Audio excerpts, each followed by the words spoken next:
اور اخیاب نے سب کچھ جو ایلیا نے کیا تھا اور یہ بھی کہ اس نے سب نبیوں کو تلوار سے قتل کر دیا ایزبیل کو بتایا۔ سو ایزبیل نے ایلیا کے پاس ایک قاصد روانہ کیا اور کہلا بھیجا کہ اگر میں کل اس وقت تک تیری جان ان کی جان کی طرح نہ بنا ڈالوں تو دیوتا مجھ سے ایسا ہی بلکہ اس سے زیادہ کرے۔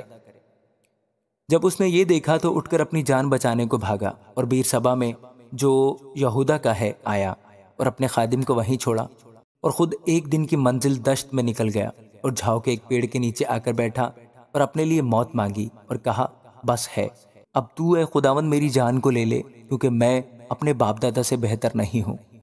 اور وہ جھاؤ کے ایک پیڑ کے نیچے لیٹا اور سو گیا، اور دیکھو ایک فرشتہ نے اسے چھوا اور اس سے کہا اٹھ اور کھا۔ اس نے نگاہ کی تو کیا دیکھا کہ اس کے سرانے انگاروں پر پکی ہوئی ایک روٹی اور پانی کی ایک سراہی دھری ہے۔ سو وہ کھا پی کر پھر لیٹ گیا، اور خداوند کا فرشتہ دوبارہ پھر آیا اور اسے چھوا اور کہا اٹھ اور کھا، کہ یہ سفر تیرے لیے بہت بڑا ہے۔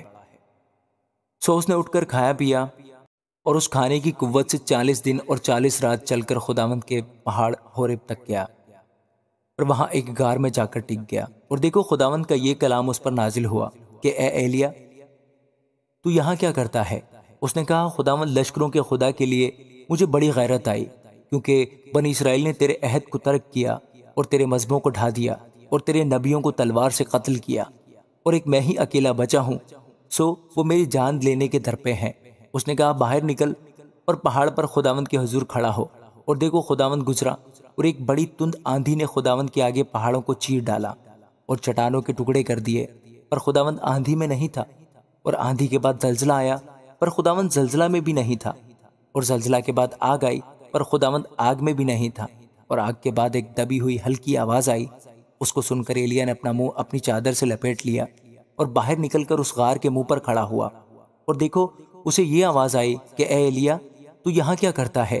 اس نے کہا مجھے خداوند لشکروں کے خدا کے لیے بڑی غیرت آئی، کیونکہ بنی اسرائیل نے تیرے عہد کو ترک کیا اور تیرے مذہبوں کو ڈھا دیا اور تیرے نبیوں کو تلوار سے قتل کیا۔ ایک میں ہی اکیلا بچا ہوں، سو وہ میری جان لینے کے در پہ ہے۔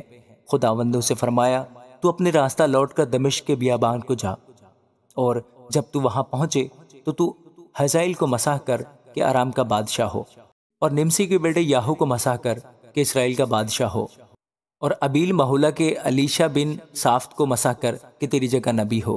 اور ایسا ہوگا کہ جو حزائیل کی تلوار سے بچ جائے گا اسے یاہو قتل کرے گا، اور جو یاہو کی تلوار سے بچ رہے گا اسے الیشا قتل کر ڈالے گا۔ تو بھی میں اسرائیل میں 7,000 اپنے لیے رکھ چھوڑوں گا، یعنی وہ سب گھٹنے جو بال کے آگے نہیں جھکے، اور ہر ایک منہ جس نے اسے نہیں چوما۔